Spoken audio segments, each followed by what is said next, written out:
In this video, we're going to look at several examples of finding the inverse Laplace transform, where we're going to be using the Heaviside function, as talked about in the last video, and these will be applicable for differential equations that have and initial value problems that have discontinuous forcing functions. Just as a reminder, we had shown that if we're looking at the Laplace transform of the Heaviside function multiplied by f of t minus c, so again the effect of taking the Heaviside function u minus c and multiplying it by a function f and evaluating that at t minus c, in effect shifts on the t-axis the starting point of the function to t equals c, and then that resulting product is 0 up until t equals c, and then it starts the function f at t equals c like it normally would at t equals 0. The important thing we want to know is that when we see the Laplace transform of the function we know about multiplied by e to the negative c times s, what does that tell us? It tells us to multiply little f or little y, whatever that might be, by u sub c, and then after that evaluate the function little f or maybe little y if we're solving a differential equation at t minus c. So that's the key thing here, and that's what we're going to practice. Alright, so what we are looking at here is, for the first example, we've got 10 times e to the negative 4s times 1 over s. Now, the function 1 over s is related to the function 1 via the Laplace transform, the constant function 1. So when we think about finding its inverse Laplace transform, we're going to have 10, and then we have e to the negative 4s. That would tell us we're going to multiply by the Heaviside function u sub 4 of t. And then what was the function related to? It's related to the constant function 1. Well, if I take the constant function 1 and evaluate it at t minus 4, we're still going to get the constant function 1. So in this case, we end up getting 10 times u sub 4 of t. So 10 times the Heaviside function, which starts at 4. Okay, looking at the second example here, we have rewriting this by pushing the exponential off to the front. We have e to the negative 2s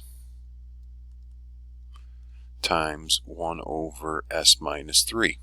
Okay, and we've seen in our previous work, right, that s minus 3 is related via the Laplace transform to e to the 3t, not negative 3t, to the positive 3t. Alright, so what does that tell us to do then? We're multiplying it by e to the negative 2s. That's going to tell us we need to multiply this function, e to the 3t, by u sub 2. So we're talking about e to the negative 2s, so c in this case is 2. And then we're going to evaluate this at t minus 2. Alright, so what's that then going to give us? This function is related via the Laplace transform, or its inverse, to what? U sub 2 of t times e to the 3t, but then we have to evaluate the e to the 3t at t minus 2. What does that mean? Replace t by t minus 2 there. So it's going to be u sub 2 of t times e to the 3 times t minus 2. Alright, let's look at the next couple examples here. Okay, and I paused just to save a little bit of time with the writing. The next example, I'm rewriting down below here, and we push off the e to the negative 3s, that's times 1 over s minus 1 times s minus 2, and then we have to break that up via partial fractions.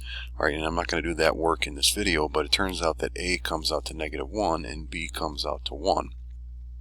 So we're really talking about the function e to the negative 3s times negative 1 over s minus 1.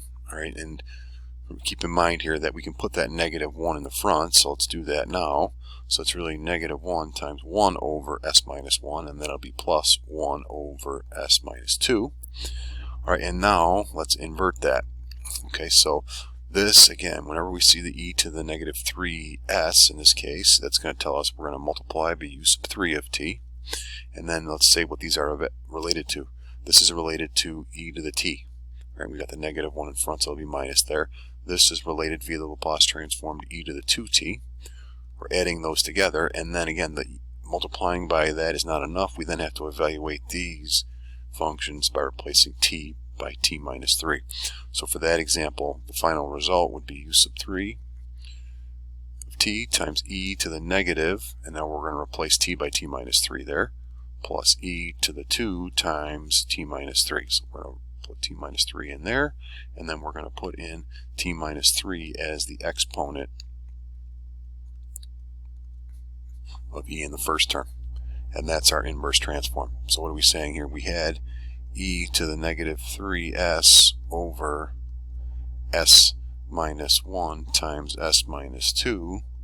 This is related via the Laplace transform, or its inverse Laplace transform, to this function of t.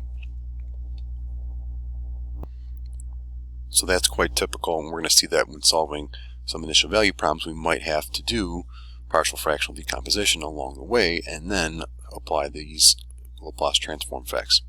So let's do another example or so. Alright, I'm going to skip out of this section. This example we'll skip over. Let's move down to one where we're involving sines or cosines there a little bit. So let's take a look at a couple of these ones to kind of wrap this up. So e to the negative s times s over s squared plus 4. Let's do that example and see if we have time for another one after.